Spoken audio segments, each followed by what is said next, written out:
So today we'll go even deeper into inheritance, but as usual, it might be useful if we do a little bit review quickly. Okay, just got 2 slides to go over with you on the iPad quickly. Okay, the most important concept you should grasp up to now, whenever you see the static type of the variables given some particular inheritance hierarchy, you can see this is one hierarchy for the students. This is another independent hierarchy. They have nothing to do with each other, right? 2 different hierarchies. So now let's talk about how can static types determine the expectation. Expectation is really important because later today we're going to talk about castes, and that also has to do with expectation. Okay, let's see some comparison over here. Okay, let's say for this particular students hierarchy over here.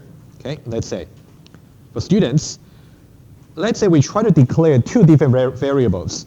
Let's say declare Jim versus Alan over here. Okay, you can see the type for Jim is students. Okay, that's why you see student over here, the green. Okay, that's a static type for Jim. For Alan, it's a non-resident student. I just said NRS. So this is the static type for Alan. Okay, so now, just from the coloring over here, the green and the blue. The green is the static type for Jim. The blue is the static type for Alan. Which one has more expectation we can call? The blue, right?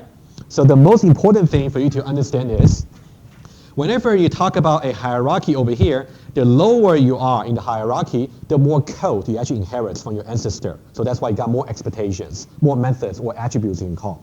So that is why what can we call on Alan will be strictly more than what we can call on Jim. For example, you can see Alan here, we can definitely call discount rate because non-resident students supported, right? Statically. And for Jim, we definitely cannot say discount rate because Jim is only has a static type at the student level here. Okay, that's pretty much what we have we discussed last week. Okay, a similar example over here. Let's say we talk about another hierarchy over here for the smartphone. Okay, so here we say P1 and P2, 2 different variables. P1 has a static type smartphone, which I put over here, and P2 has a static type Samsung, which is the blue over here. You can see, again, the green is higher than the blue, right? So similar principle applies. So that means the blue one has more expectations statically, right? So that means what can we call? For example, over here, P2. Give me a method that we can call on P2, but we cannot call that on P1. Anyone?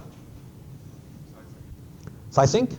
Yep, exactly. You can see, basically you can see green is over here, and the blue is over here, right? So for the blue, you can see everything that's inherited from the ancestor should be callable, right?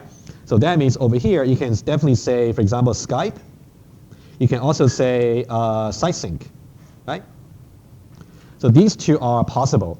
However, for P1, static type is only smartphone. It only supports the most basic feature, like a dial and surf web. So now if you try P1.Skype, and also P1.SiteSync.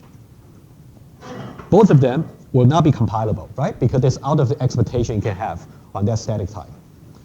All right, any questions about this? Nothing new. I just want to review, okay? Guys, are we okay? Yes, question.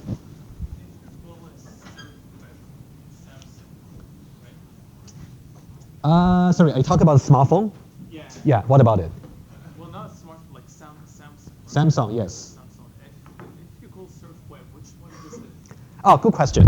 So if you try to call, it's something called dynamic binding, right? First of all, we talk about compilation versus runtime behavior. If you only talk about compilation, then look at the static types only. Okay, so now you talk about dynamic type, like which version of the method will be called. So now I'll just say that very briefly. We're going to see examples in a moment. So let's say, for example, let's say P2, it was declared to be Samsung, right? So now if we say P2.SurfWeb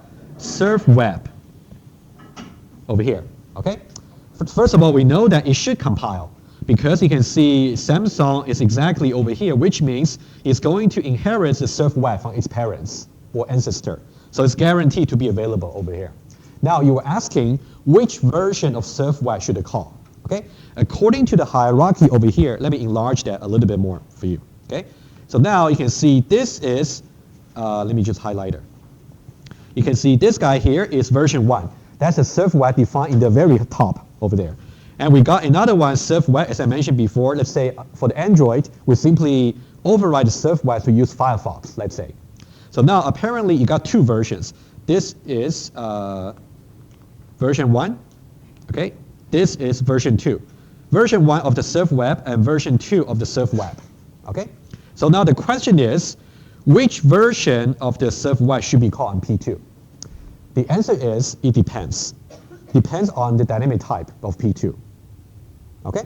So now, if I say, for example, if over here I try the following line, if I say P2 is assigned to new, let's say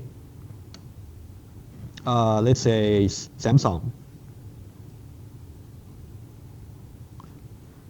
Okay, as I said before, whatever that goes after the new keyword is the so-called dynamic type. Okay, you can see this is the one I just highlighted in pink. So this is the dynamic type for P2.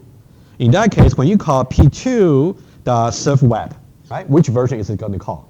Well, if you go to Samsung, which is dynamic type over here, it already supports a surf web from its parents. Go to the closest version from the parents. In that case, it's a surf web in the Android that's being called. Right? We'll see more example about this. Yeah, that'll be properly more set up. Okay. Okay, guys, but for this particular review slides, it's mainly about what methods you can call on static type, right? That's the most important bits.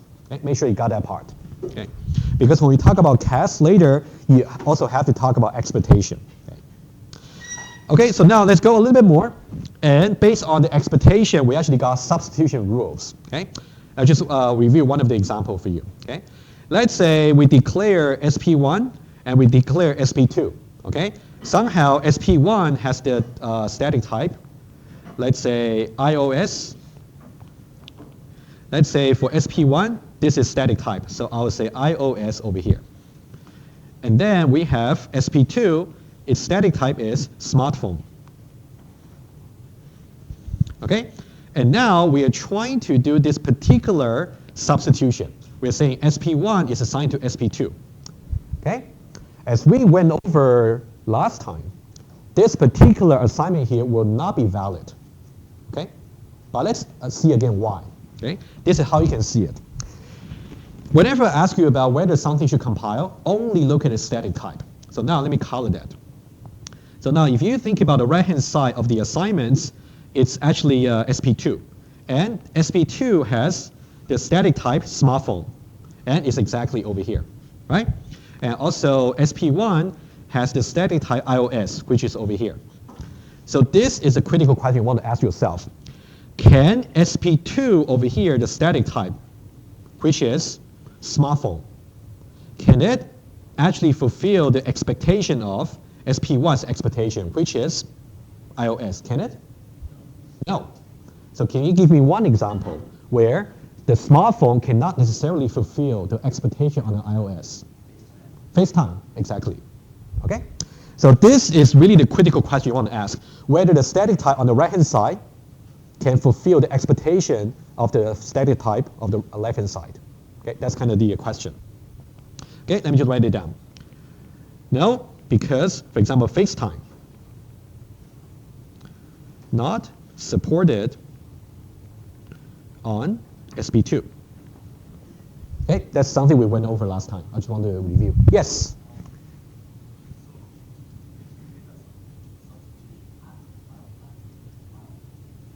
Oh yeah, exactly, that's my point. If you try to do this substitution, so whenever we talk about substitution, we meant assignments, like variable assignment.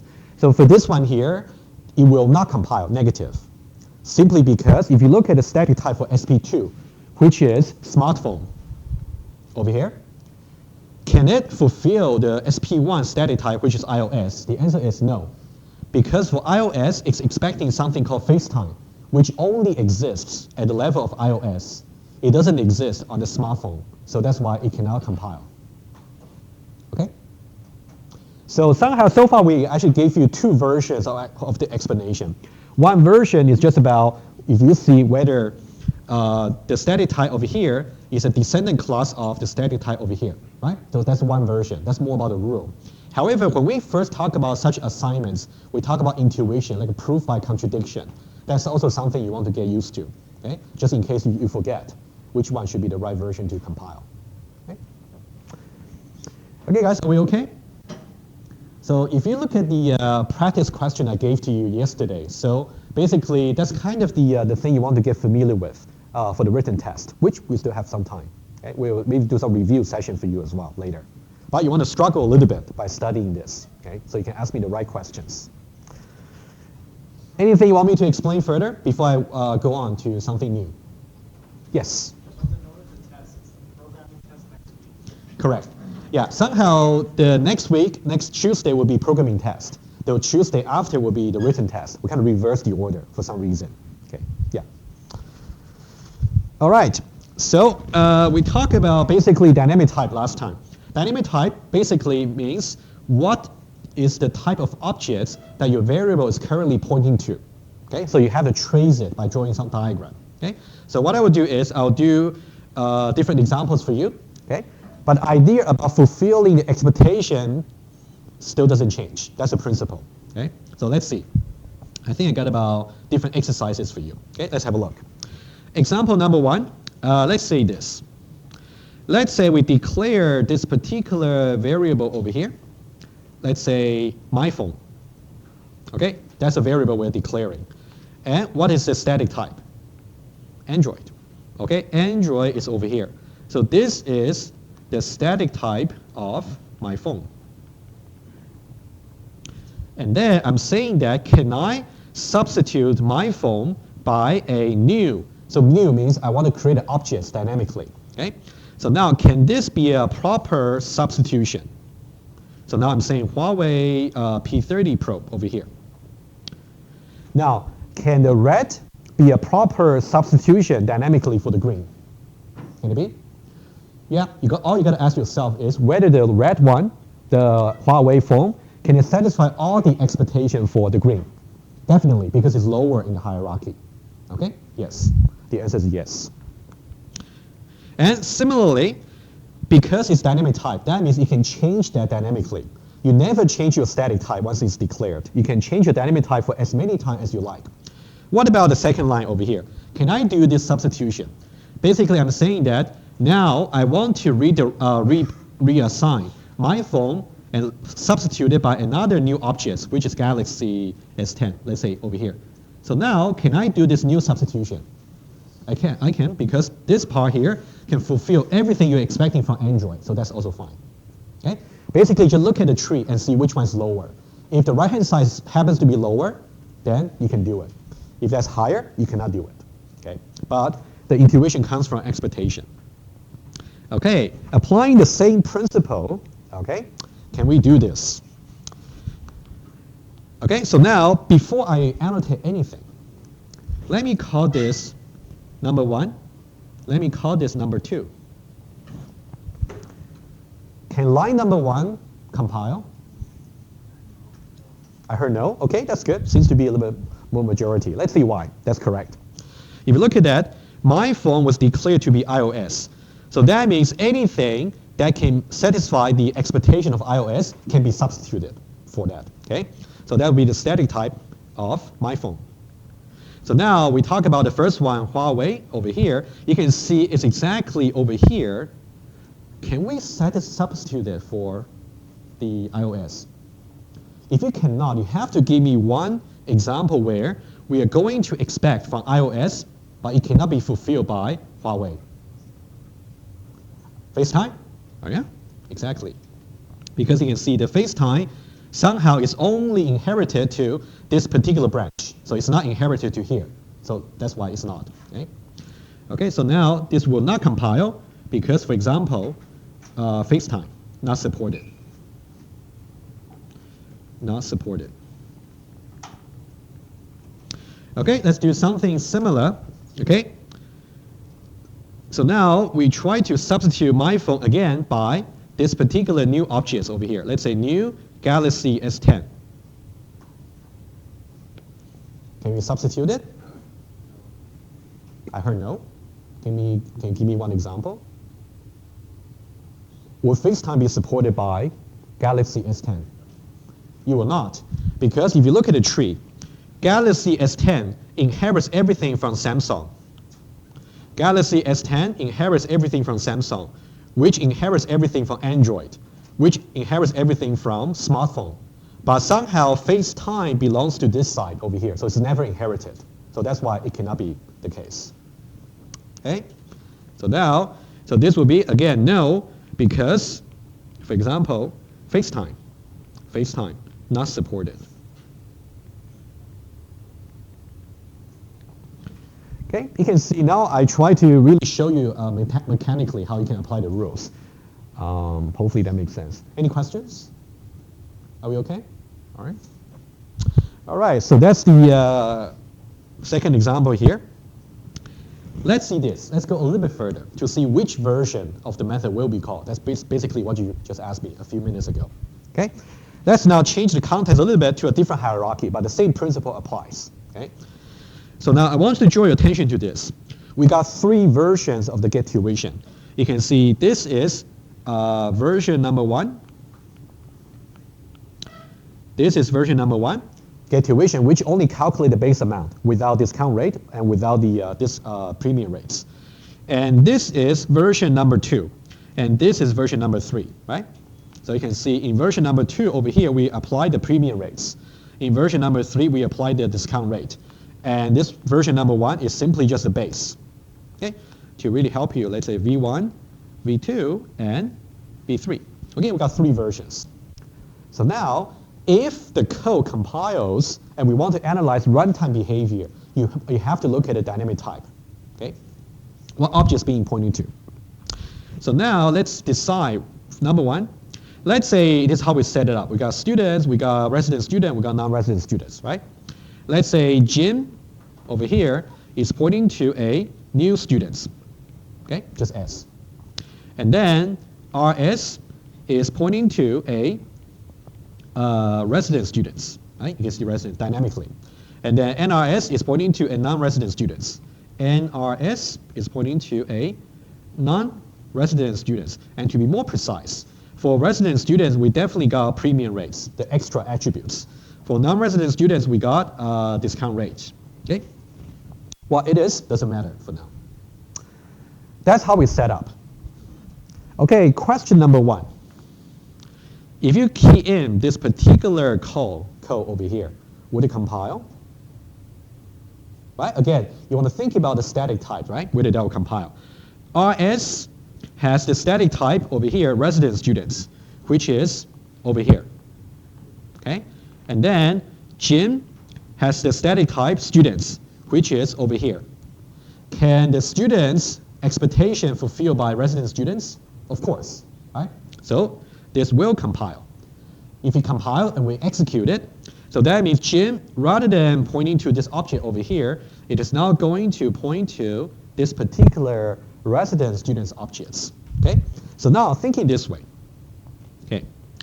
Let me just go a little bit backwards. Okay, I want to show you something more. Okay, let's keep track of the dynamic type and static type and see how they change. Let's say, can I say this is line number 1, line number 2, line number 3, line number 4. Okay, I want to keep track of where things are. Okay, we want to say after the execution of each line. 1, 2, 3, and 4. And I want you to tell me what is the static type and what's the dynamic type. Let me make it clearer for you. Okay. Static type of Jim versus the dynamic type of Jim. Let's say even before line number 1, even before this, what's the static type for Jim?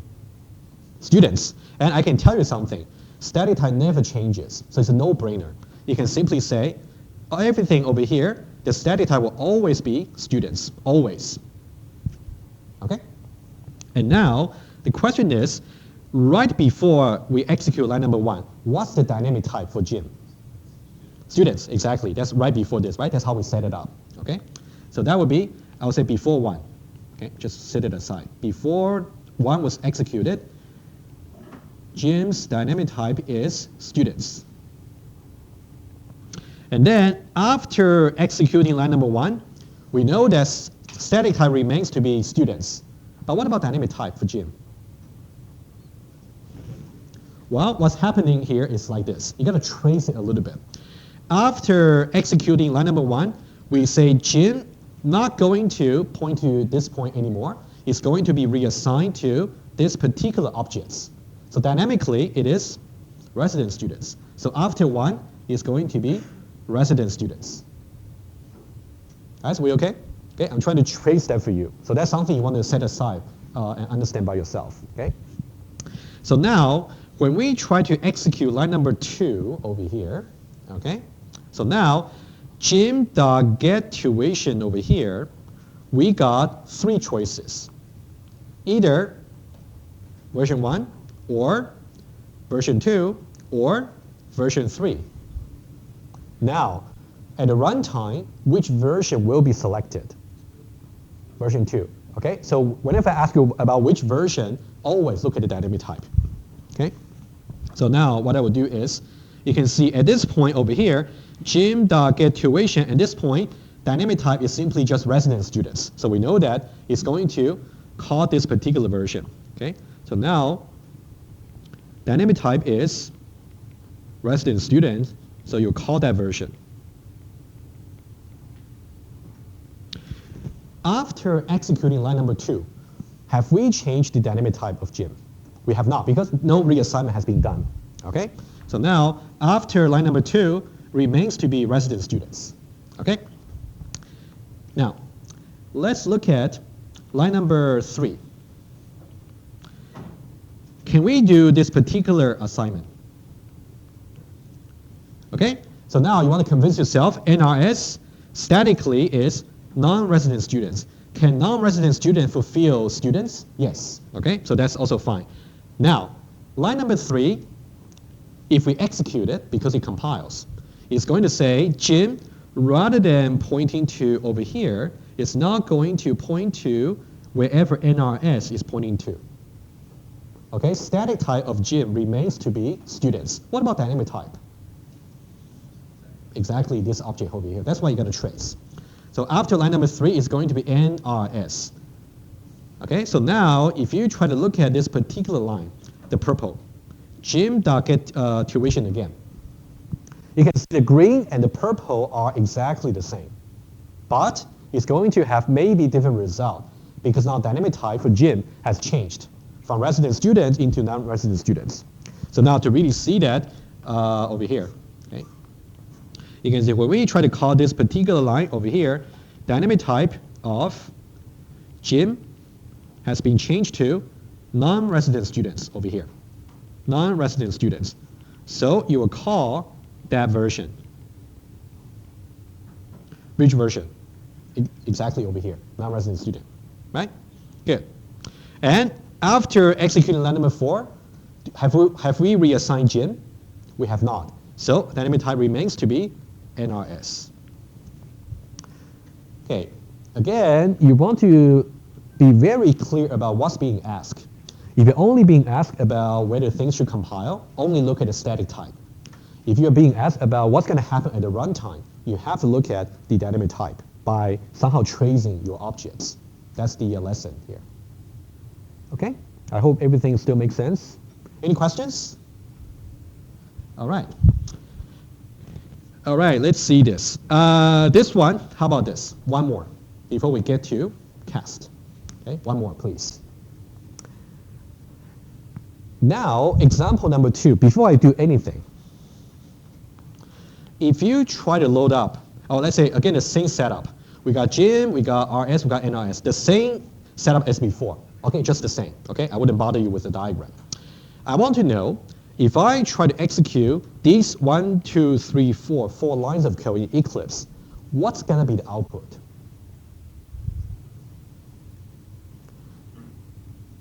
Okay, I may have misled you, right? Let me ask you my question again. If I type in these 4 lines into the Eclipse, am I going to get any execution result at the runtime? No.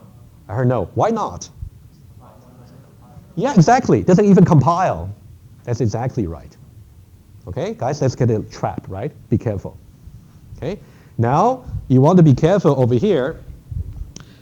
This line over here, again, Jim, static type is students. Okay? And then RS, static type is resident students over here. Can the blue satisfy the pink? No. For example, premium rates, you don't have it. Okay? So this line does not even compile, so you cannot even run it. Okay? So this part here cannot be executed because the previous line does not compile.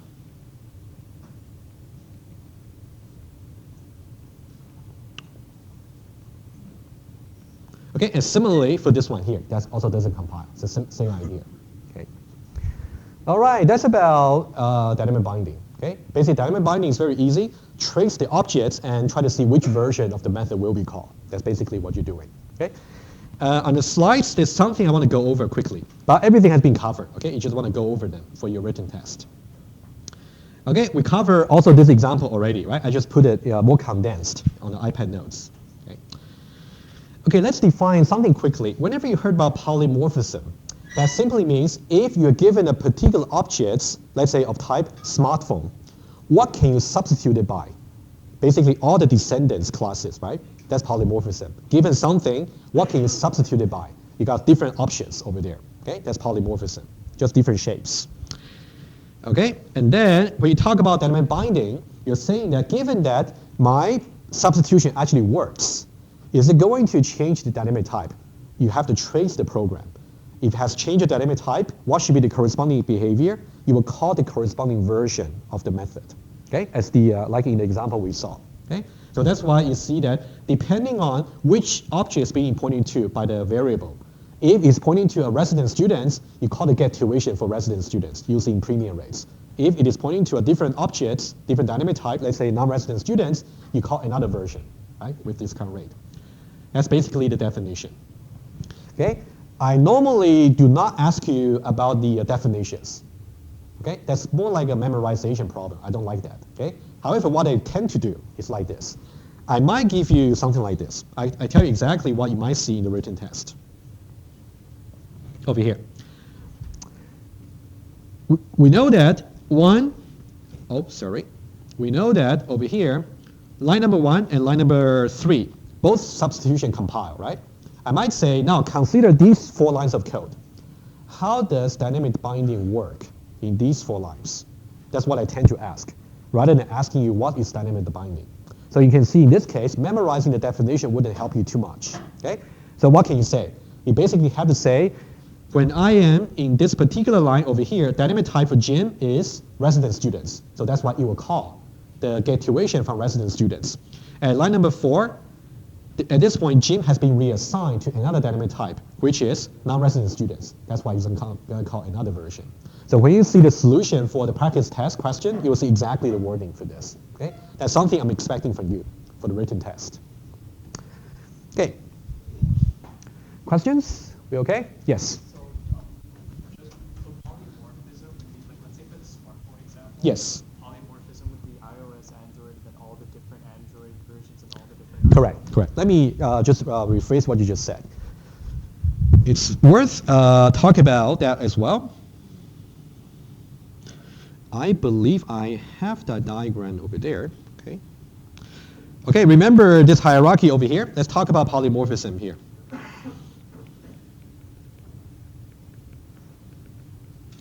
Polymorphism simply means, for example, if I declare, let's say, Android, okay? I say Android, my phone. So now I want to substitute it by something. Polymorphism tells me that there are many options for me, but I gotta be careful. What are my options? Well, basically all the descendant classes of my static type, I can substitute it, right? So these are all valid static types for substituting Android. For example, I might say if it is simply equal to, let's say, just give you one example. For example, let's say if I choose Galaxy S10, it'll be a valid substitution. In that case, I can say it's assigned to new and then Galaxy S10, okay? That'll be valid because it's a descending class. That's polymorphism. All valid static. Sorry, my wording is not precise. I just realized that. What I should say is all valid types of objects for substitution. That's what I meant. Yeah. Okay, that's polymorphism. Okay. Basically, polymorphism simply means when you do the assignment, you got many options, but you got to choose the valid options. Okay. Dynamic binding means once you commit to a particular option there, what will be the corresponding runtime behavior? It depends on what the runtime type is. Okay, good. Guys, any questions before we give you a little bit of challenge? I'll get there. Okay. Okay, if no question, let me move on to this particular topic about caste. Even before I talk about the caste, let's understand what the problem is. Okay. Let's see this. Okay, this example we may have seen that already, but let me repeat. Okay. First of all, we declare Jin to be of static type students over here, and then want to substitute it by resident students. Apparently that's valid, right? That's a valid substitution. So that means dynamically, Jin of static type students, right? I'm just putting that here because we need both types as the information. Jin is pointing to a resident students dynamically. And then what we want to do is we want to do line number 2. We are creating another variable over here called RS. RS is of statically resident students. Now, can we simply say RS is going to point to wherever Jim is pointing to? Can this line compile? Well, based on what you learned, should this line compile? If you say no, I'm happy. That's good. Okay? Let's think about why. Because Jim's static type over here is simply students. Can student fulfill RS static type, which is resident students? No. Student cannot fulfill resident students. Okay? However, did you realize RS is, did you realize Jin is really pointing to a resident students object dynamically? It's really there. Somehow compiler is so unflexible because Jim was declared to be student statically in the first place. Even though Jim is pointing to a resident student, compiler doesn't care. It simply says, no, you cannot do it. Now I have an A+ challenge for you. If you can solve this challenge by the end of the semester, I'll give you A+ immediately. Okay, listen to the challenge carefully. Now I got everybody's attention. Basically, we are criticizing Eclipse compiler not being so flexible. Because at the moment I was trying to do this assignment here, even though dynamically it's really pointing to resident students objects, but it doesn't allow me to do the assignments. That's the limitation, right? Can we do better? The problem is really like this. So let me tweak the problem a little bit differently. Okay? Let me present the problem to you. Well, by the end of the semester, if you can write some program to me, doesn't matter which language. You can write it in Python, write it in JavaScript, write it in Java, doesn't matter. Your program is going to take 2 inputs. Number 1, it's going to take any arbitrary Java class, a Java file, just another program, arbitrary. And then you're going to take another variable name, assuming that the variable exists in the program. And then your program simply just want to tell me what is the last dynamic type of S. I'll give you one example. My class is the input over here. Okay? Let's say we just get a main method over here, entry point of execution. Somehow we initialize S to be, we declare S to be statically student, so that's not the answer, it's only a static type. Let's say for some reason, somehow the last line looks like this. S was substituted by resident students. We know that it is valid. So now, what should be the answer for this particular program? Resident students, right? Because that's the last dynamic type. That's a simple case for you. So given this particular program over here, I want you to calculate for me, for this particular variable S, what is the last dynamic type before the method terminates? Okay? If you can if you can correctly return to me the result for any arbitrary program, I'll give you A+. So now, anybody who thinks you can do it. The truth of the matter is, if you can do this, what you really deserve is not just A+. You deserve a Nobel Prize. Okay. For those of you who's taking 2001, have you heard about something called undecidability? Okay. But for those of you who do not know, that's okay. I'll give you some intuition. This kind of the problem here, just one of the problems that computers inherently just cannot solve. Just cannot. Which means given some program, you want to analyze the program behavior statically. It's just not possible. Okay? So this is so-called undecidable, which means you just cannot do it.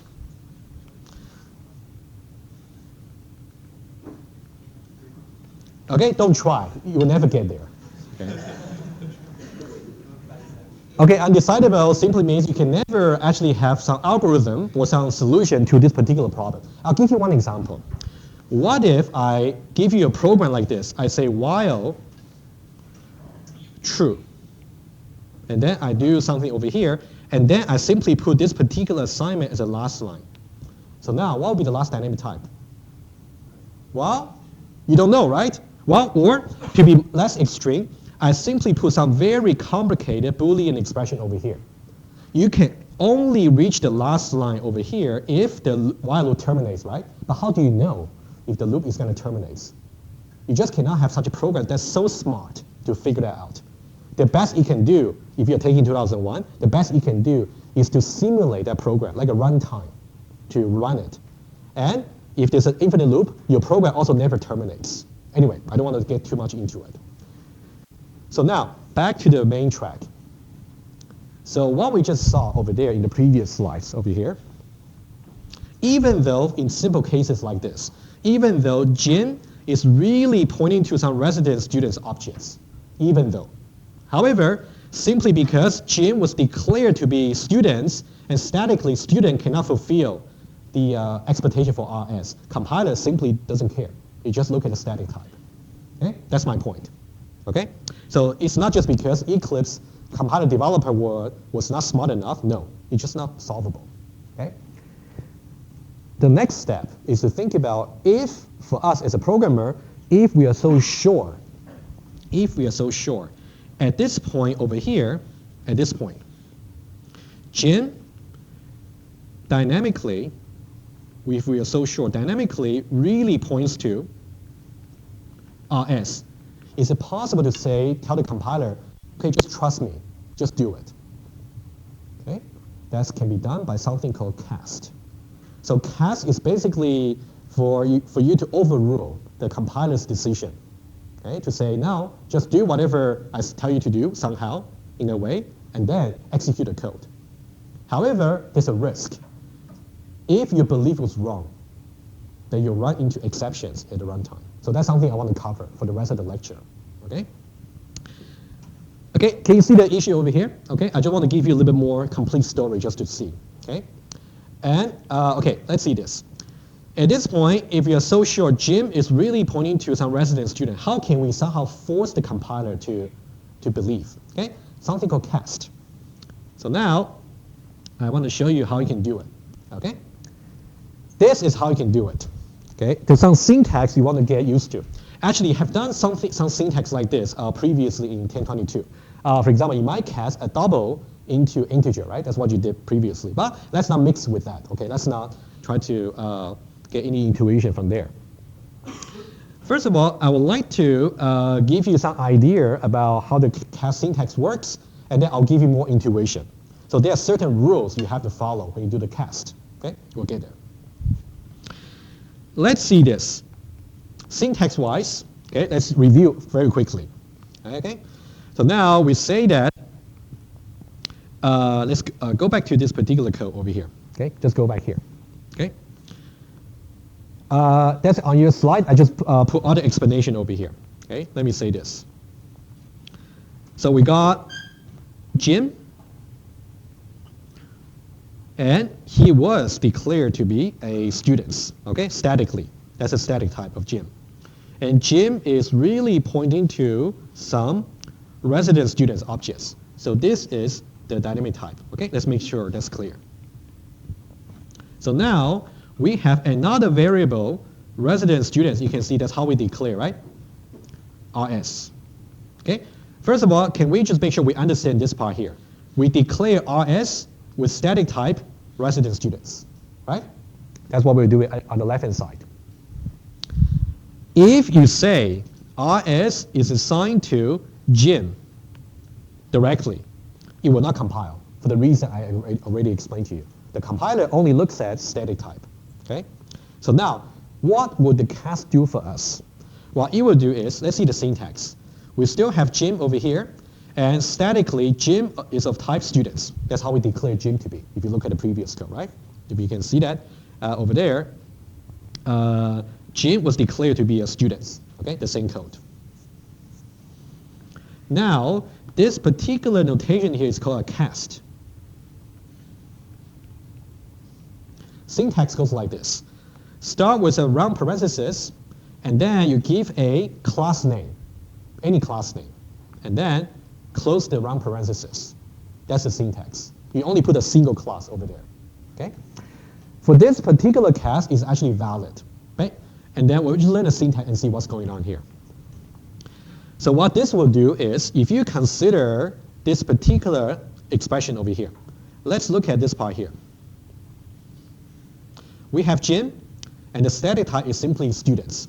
And then we try to cast that into resident students. So what does that do effectively? What it does is, it's going to create an alias into the same objects. And the alias is going to have a different static type. That's what it is doing. Because we said before, the static type for Jim can never be changed. That remains true. However, we want to create an alias to the same objects with different static type. That's actually allowed. Okay? So what it does is, it's simply just going to create an alias over here. Okay, alias over here. You can think about this part over here, as I said, is temporarily. You can think about conceptually, we simply have something called temp. Let's say temp, okay? And the temp over here is simply with a static type, the same as the type you try to cast into, which is resident students. Okay? And now, if you consider back the whole assignments, you're now basically saying, can I assign RS to be the temp? Can I do it? In this case, yes. Because now if you look at that, the temp, the static type is simply the caste type. It's simply resident students. RS, again, is resident students. Of course, RS can satisfy the expectation for RS, so it is okay. So this is fine. So now RS can now point to this particular objects, but you have to via some particular temporary caste. That's what you're doing. But normally, you wouldn't see this particular temp variable in your code, but just implicit. Okay? Guys, are we okay? At least get the syntax understood. Okay? Over here, we are not creating any new objects. Okay? Let me just write down the key points you want to know. Number one, no new during a cast. Two things you have to know. Number one, no new object has been created. It's the same resident students objects. And number two, static type of Jim is not modified, remains to be students. Not modified, okay, remain to be students. What's happening over here is a temporary alias of static type, whatever the caste type is, which is resident students, is created in order for us to assign to RS. That's what's happening over here. Okay? But typically you don't see the temp in your program. It's just what's done under the hood at runtime. Any questions about this? We okay? Okay, we're going to do more exercise about the caste. Okay? So somehow this is a bit low level, right? But I'll give you very some intuition in just a moment. Okay? So now, again, so now let's go back here.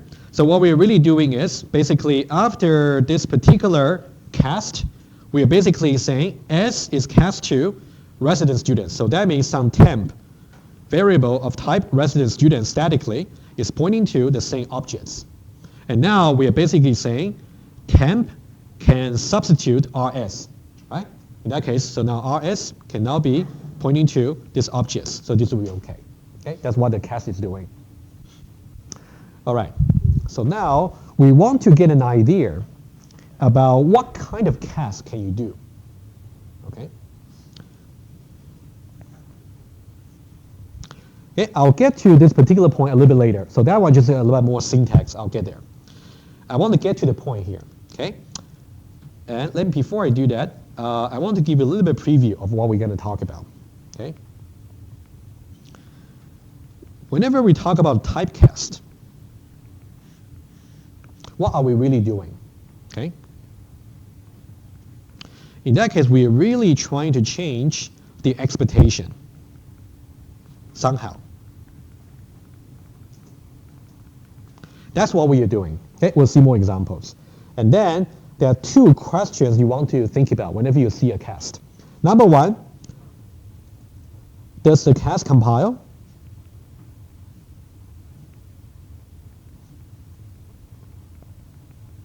That's number one. Number two, if the caste compiles,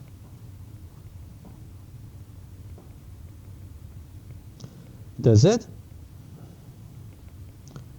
cause an exception? More specifically, I'm talking about ClassCastException. That's some exception you should know, okay? ClassCastException.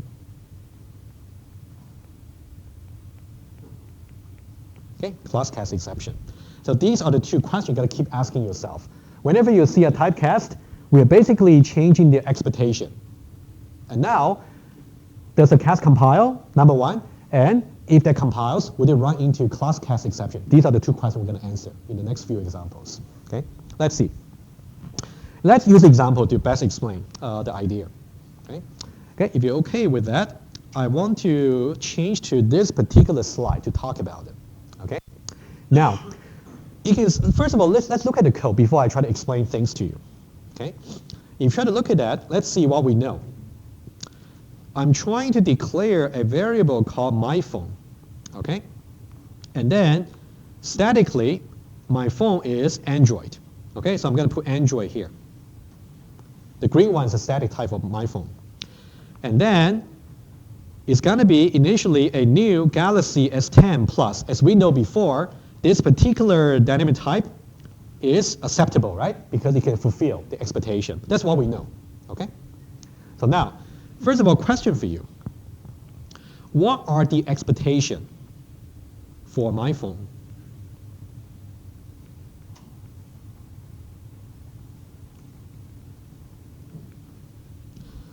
Are the expectations of my phone consistent with Android or Galaxy S10 Plus? Expectation. Android. Okay, so now I hope this slide will clarify further. Okay, whenever we talk about expectation, we talk about statically how does the compiler know what methods or attribute you can call on a particular variable, which has certain declared static type. Okay, so now expectations again depends on static type. Okay, static type. So now that means at this moment over here, if I say my phone, tell me all the methods I can call on my phone. How many methods can I call on my phone? How many? Just tell me the number first. I heard 4. I heard 3. Which 4 if you said? 3. Okay. First of all, well, you got dial, you got surf web, right? First of all, okay. Let's write it down. You got dial, you got surf web, okay? Do you believe there will be more? If you believe so, just shout it out. You say Skype, I'll write it down first, okay? Anything else? What about site sync? Well, actually, tell me something. SciSync is over here, right? Which should be supported by the dynamic type Galaxy S10 Plus. So why would you say if I say SciSync over here, would it compile? Why not? Because static type. You want to be very affirmative on this, right? Whenever I ask you about compilation, it doesn't matter what the dynamic type is. As we said before, determining the dynamic type at the compilation time is an undecidable problem. The compiler cannot know. It doesn't bother to know, actually. Okay? Okay, so now, if you say over here, okay, let me make my point over here very clear, okay? Let me write it clearly over here. So now, if you say my phone dot SciSync. So this one here is not going to compile, okay? Even though it will be supported by dynamic type, but doesn't matter, okay? Does not compile, because the static type, which is Android, right? The green one, Android does not support it.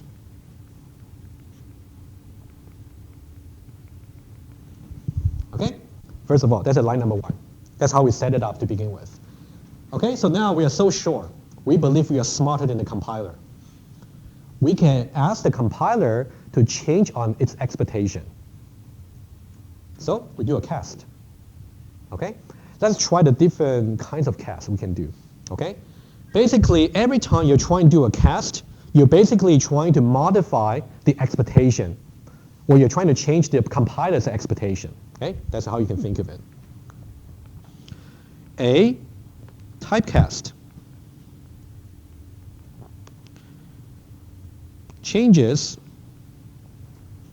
the compiler's expectation.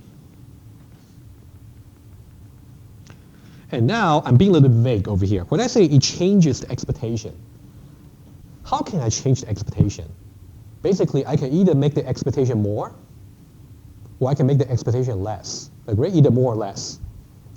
If I want to make the expectation less, what does that mean? That means I want to cast into a type that is my ancestor. If I want to make the expectation more, that means I want to cast that into a type that's my descendant classes. You see what I mean? Okay, let's make it more visual. Given that this is the static type, okay? This is static type. So now when you do the cast, whether that compiles or not, dynamic type is not relevant. Okay, we don't worry. Okay, so now there are certain types I can cast into. Okay, so now let me show it to you. Android over here, I can either try to cast that into smartphone. So this is so-called upward casting. I'm casting a variable to any ancestor of its static type. That's what I'm doing here. Upward casting. And upward casting is going to reduce expectation. I'll explain what that means in just a moment. Okay, let me just put the picture here. Or I can go the other way, which is also valid. I can also say, I can try to widen the expectation. Okay, in that case, I can cast into any of the descendant classes over here. Okay, in that case, if I try to cast into any of these classes, okay, it's called downward casting.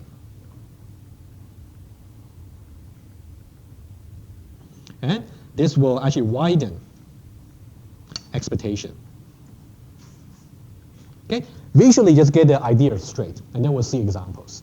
So my point is, given a particular variable of certain static type, what are the possible casts you can do, at least as far as compilation is concerned? You can either go upwards to the ancestor classes, or you can go downwards to the descendant classes. Okay?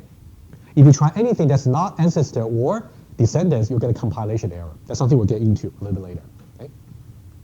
So now let's try example here. Okay? So now let's try this. Let's look at the second line. Over here, you can see I'm trying to do the following cast. I'm trying to say I want to cast, let me use green here. I want to cast my phone into smartphone. In that case, I'm doing an upward cast, right? Agree? Okay? So this is a upward cast. If I'm doing this particular upward cast, so that means SP over here now is going to have the smartphone expectation. So now, can I actually call, oh, let me give you another thing over here. If you talk about my phone only, can I say my phone dot Skype? Can I do that? Oh, I'm just saying the my phone over here. Oh, let me make it myself clear over here. Let me just erase this over here. Let's try to fill in the table on the way. Otherwise, okay. Can we just go back one step before? If we talk about my phone over here, okay? Let's say before the cast, okay? My phone statically is simply Android, okay? So that means we can call anything up to Skype on my phone, right? So we can have dial, we can have surf web, we can have Skype, and can we have side sync? No, we cannot, okay? Let's fill in the table quickly, okay? And also we can now have Zoomage, for example, right? It's simply just the other way of the hierarchy, so that wouldn't work.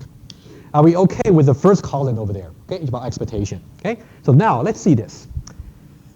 Oh, sorry, I filled in the wrong column. I beg your pardon, that's my bad. Apparently, what I want to do is for my phone, okay? My phone, that means dial is okay, surf web is okay, also Skype is okay, and then I cannot do side sync, I cannot do all the rest. Okay, that's what I meant to do, okay? Let's talk about the second line over there. The second line. If you look at that, if you think about it,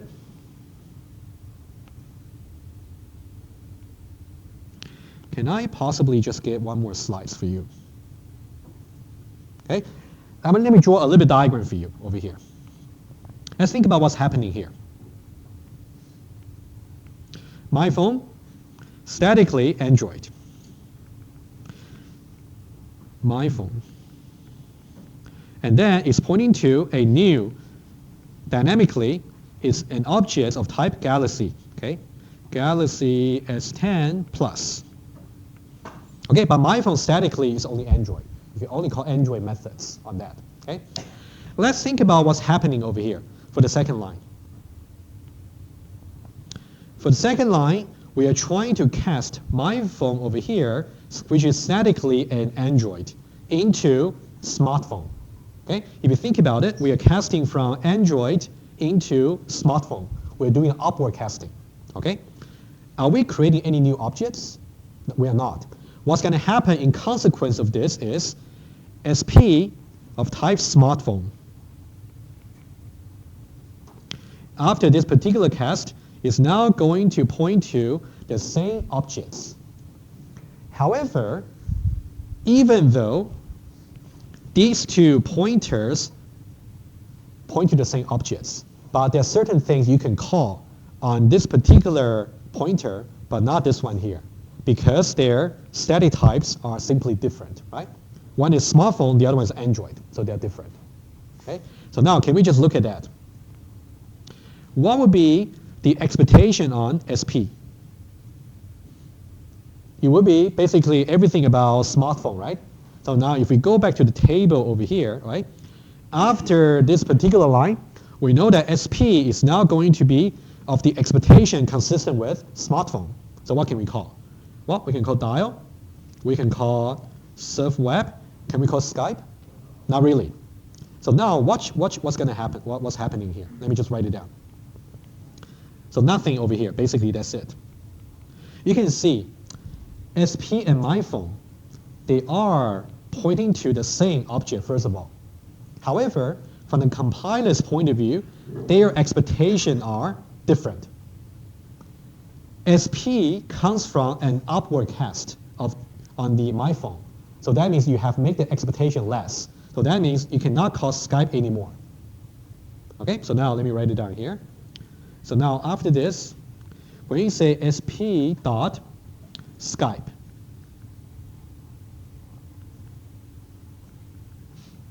Okay, so this is no longer going to compile, okay, because it's not part of the expectation anymore. Okay, that's about the upward casting. When you do the upward casting, you're basically talking about the same objects, but the expectation has been reduced. Okay, what about the third one? The third one here. Okay, to see the third one, let me go back here. Can you think about what's going to happen here? The third one here, the green one. We are not creating a new object, number one. What we are really doing is GA over here, okay, just another variable over here. We are going to let it point to a caste version of my phone.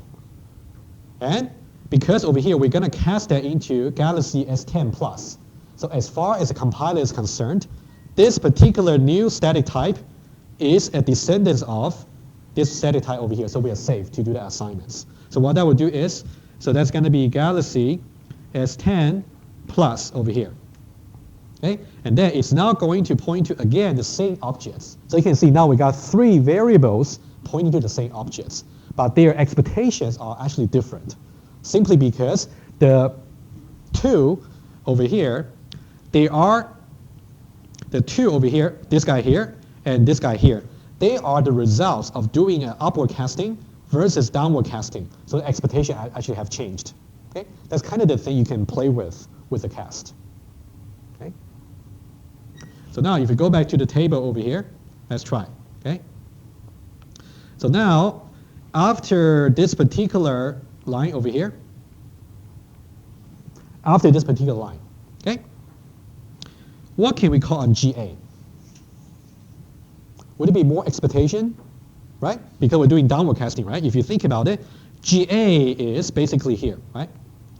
So GA is Galaxy, we're casting into this particular type, which is exactly over here, right? So that's a new static type for that particular variable. So that means we can basically call this dial, surf web, Skype, and we can also call site sync, right? Because now the static type has become Galaxy S10 Plus. Okay? So we can also call that site sync. But for the rest, we just cannot.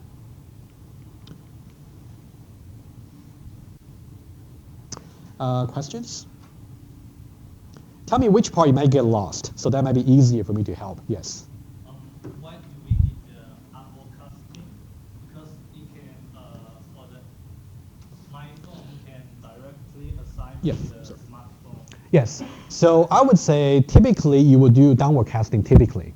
But upward casting is also useful in the following sense. Maybe sometimes you want to do some access control for your objects. Let's say this. It's a good question. The question is, why would we need upward casting? Because upward casting reduces expectation, right? Conceptually speaking, let's say this. Let's say if we got class A over here, and then we got class B over here, and also we got class C over here. Let's say I got some objects of type B is something over here. Okay? Let's say this.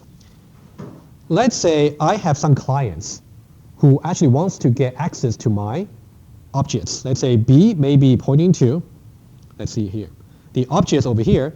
The objects might be pointing to some particular object over here, okay, with some dynamic type, with certain attributes over here, right? Okay, let me just make it more concrete for you. Let's say in method A, we're going to say AM for method in A, and we're going to say BM for the method in B, and also CM for the method in C. Okay? Let's say the following. Somehow, my clients want to get a pointer to this particular object here. Let's say, let me make it even more concrete for you. It's new C. Okay, this can fulfill B. Okay, that's not a problem. So how do we visualize that? So OBJ is now pointing to a C object over here, and then that one there is going to support AM, BM, and CM. Agree? Okay, let me put it down. AM, also BM, and also CM. I'd say that. And then let's say this. If my clients, the client's objects, somehow they want to get access to this particular object, but for the security reason, I only want them to get access to AM only, not BM or CM. How can I restrict that? What I can do is I can somehow do an upward casting. Okay, let's say this. So now let's say this is the only method I want my client to get access to.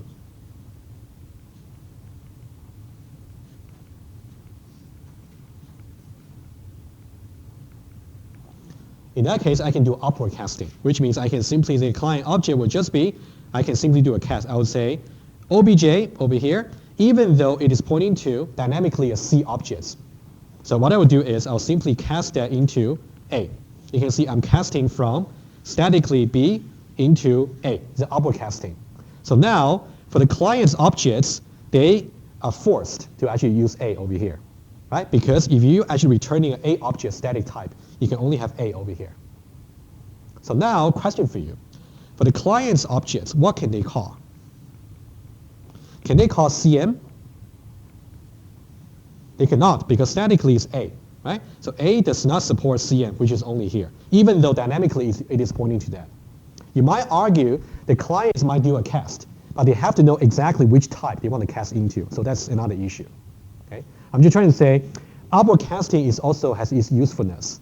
It's just that whenever you want to do some access control for your object methods or fields, you may do upward casting. So whenever you pass that particular cast reference to somebody else, they got fewer methods to call. That's my point. Okay? Okay, either upward or downwards. All right.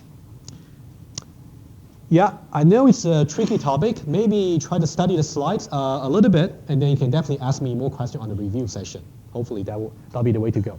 Okay. Again, cast simply change expectation. That's what we're doing. Okay, let's see the next one.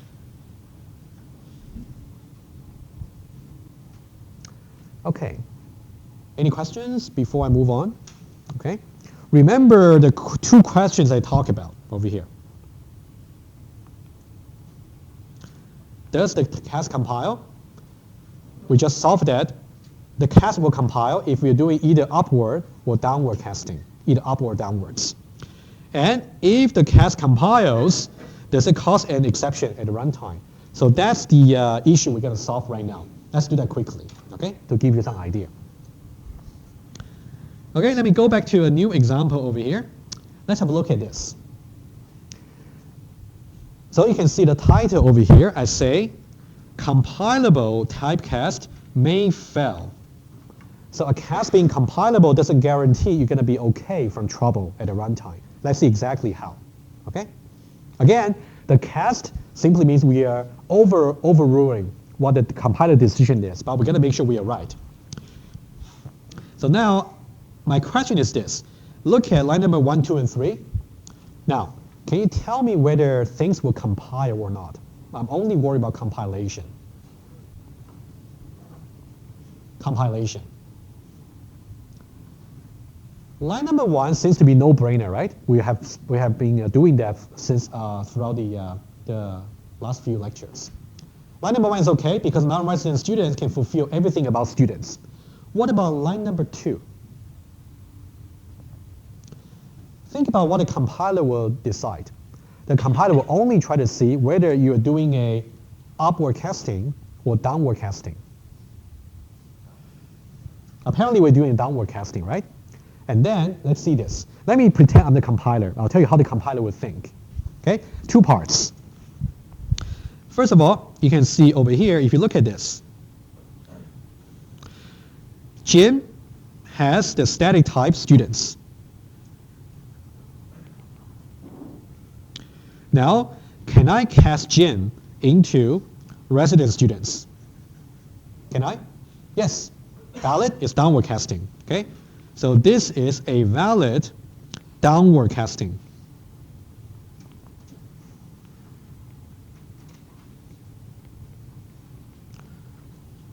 Okay? So this part is okay. And then we want to see whether, so the red part is the first part. And now I'm going to talk about the second part. Can I actually do this particular assignments over here, right? That's the part. Can I do that? Well, think about what's happening over here, okay? If you only say, again, if you only say resident students RS is assigned to Jim, as we keep emphasizing, this is not going to compile, okay? However, now, if you do a cast, what's happening over here, you're creating a cast version of Jim. And the cast version has a static type of resident students, okay? So now, if you look at that over here, look at this particular expression over here. Let me clean that a little bit for you. Okay, let's say the red one. Okay, so this particular expression over here is a cast version of Jim, of static type resident students. So now, when you talk about RS is assigned to this particular cast version, can it be done? The answer is yes, because the static type for that cast version is RS. Is RS going to be able to fulfill resident students? Yes. So that one is also going to compile. Okay? And then if you look at this, the line number 3 over here, RS statically is resident students. Does resident students support set premium rates? Yes. So all 3 lines compile. All right? Guys, are we okay so far? And you might feel that it's kind of weird, right? Somehow the cast was okay, but now the RS is actually pointing to some non-resident students objects. You see what's happening here? Okay, let's see what's going on. What's going to happen is you're going to get a class cast exception. Okay, let me try to go one more time. Okay, let's visualize this. Okay, what's happening is this. Line number 1, students Jim is pointing to some non-resident students objects, okay, dynamically. And then when you try to do this particular assignments, what you're doing is somehow you're doing a downward casting of Jim. So you got resident students, and then resident student, the cast version. So now this static type, that cast version, can fulfill the static type over here. So the assignment is okay. So that means RS is now pointing to this particular objects over here, right? Can you see any trouble over here when we have this? What's the trouble? Anybody else try to explain? Yes.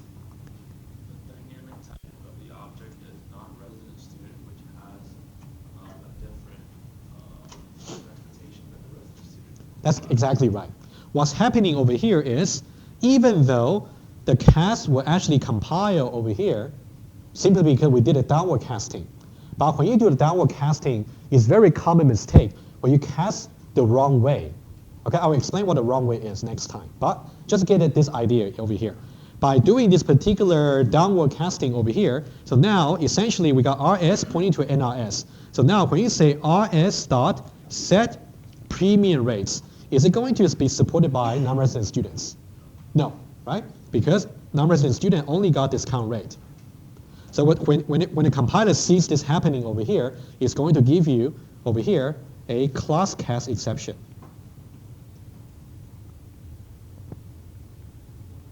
Okay, I will revisit this point a little bit more. Okay, I think I got only about 5 minutes. I want to do a visual summary for you just to get ready for next time. Okay, quickly. Okay, I want to go over the example maybe next time. Okay, but I want to give you some visual summary here. Okay, quickly. I'll do the diagram again, but I want to get your attention here. Okay, quickly. Let's say this. Basically, what I'm saying is I have my phone declared to be of statically Android and also dynamically Samsung. Okay, so now let me color them.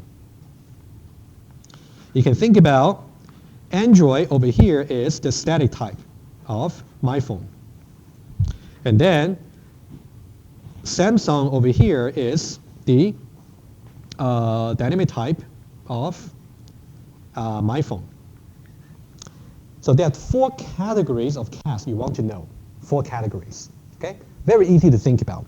Okay, first of all, you want to know what's the difference between compilable versus non-compilable. To be compilable, as long as you're doing up or downwards, you're fine. Okay, so that means either I can do upwards over here, or I can do downwards. So this part here, I just circled. So these are all the castes you can cast into without any compilation error, the green one, either upward casting or downward casting. Any classes you try to cast outside the ancestor or descendants is considered as non-compilable. Okay, like for example, I will illustrate that on Eclipse for you next time. If you try to cast static type Android into iOS, for example, you're going to get compilation error. Okay, so now inside the green area, we want to distinguish between 2 things. Okay, either you got exceptions or you don't have exception. Either you got exception, you don't have exception. Okay, again, we talk about expectation. If you talk about whether runtime will get a class exception or not, now it depends on the dynamic type. Okay, basically, as long as you try to cast into a type, okay, I'll use the right color. For example, dynamic type is exactly over here. As long as the type you try to cast into can still be fulfilled by the actual dynamic type, which means starting from Samsung and over here, all its ancestor. The blue part over here are all the ancestors of the dynamic type. If you cast into them, in that case, you will get exception free. No class cast exception. On the other hand, if you try to cast into anything that's not going to be supported by the dynamic type, you're going to get class cast exception. Okay, I'll write it down quickly. And then there's something else I want to do quickly. Okay, you can say the red part over here, these are basically downward casting. But the dynamic type of smartphone, which is Samsung over here, cannot support it.